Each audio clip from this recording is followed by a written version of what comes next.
Hello, my name is Shantae Bingham. This is EDOL 700. This is week 6, and this is my transformational journal entry. Um, so this week we went over 5 self-assessments out of well, 4 of them were out of the Resonant Leader book. My self-assessments that I chose were 27 things I want to do before I die, my ideal life, my life in 2020, and my values, along with the professional disposition assessment that we did. Um, so, to kind of give an overall, I had a reoccurring theme of strengths for all my exercises, all 4 of them out of the Resident Leader book. Um, my strengths were development, growth, and connection, mainly connection with family. That would tend to be the reoccurring theme about really just wanting to always be better than I was yesterday, to learn something new, and to just get outside of myself and really kind of experience things from other people's perspectives. Um, the weaknesses I experienced, uh, and 20 things before I die was a weakness. So I was limited to what is around me. I kind of really wanted to build outside of just what the norms of my life and the norms of what I know and those around me know. I think there's so much to learn, and the only way to do that is kind of pick up a book or start connecting with people and really figuring out what all is out there. And you can't find it if all you're doing is stuck in your own paradigm of what you know. My ideal life, it was that I'm not actively I don't haven't actively identified my purpose. And so, having not done that, I'm not actively working towards the goals that I have set for myself. This is a primary goal, but it's not the major goal of my life.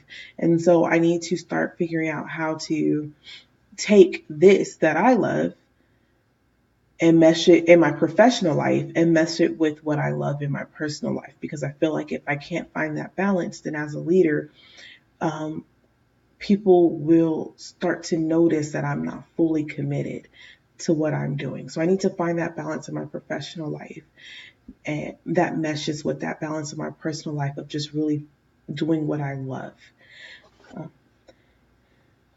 let's see, what else? And that also went for my life 2020. There was in 2020, it had the exact same weakness of just really finding that balance of my purpose driven goals.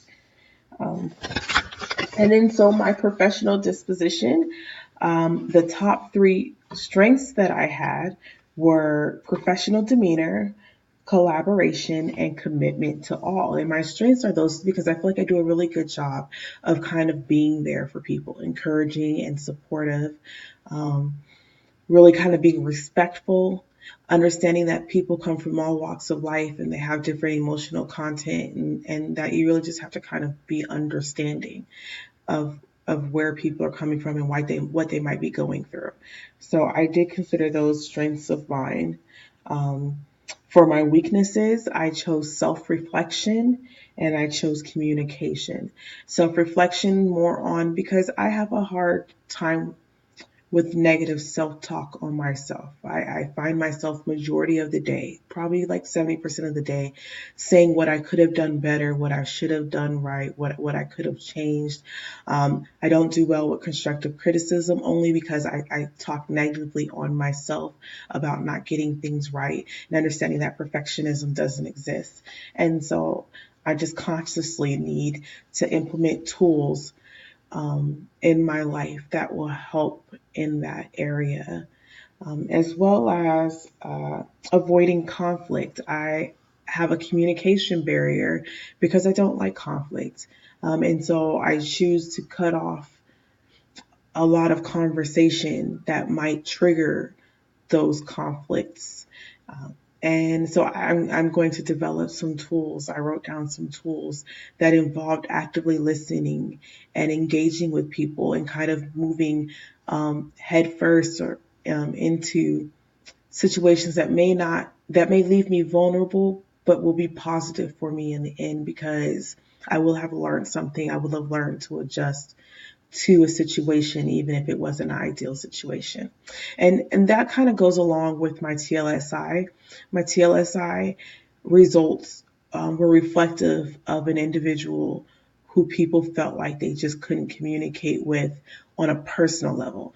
I had a lot of high scores when it came to engaging on a professional level, um, people trusting that I could lead the way as far as uh, resembling the type of worker or the type of leader that I needed to be. However, connecting on that personal level, that visionary, inspiring level was something that I definitely am lacking in. And I knew that I would be because of my lack of wanting to be vulnerable in communication or yeah, in communicating. So I loved the exercises this week. It taught me a lot. I mean, it reestablished some things that I already knew about myself, and some things I know that I'm really great at, and some things that I know that I need to work on. So thank you. I appreciate this assignment.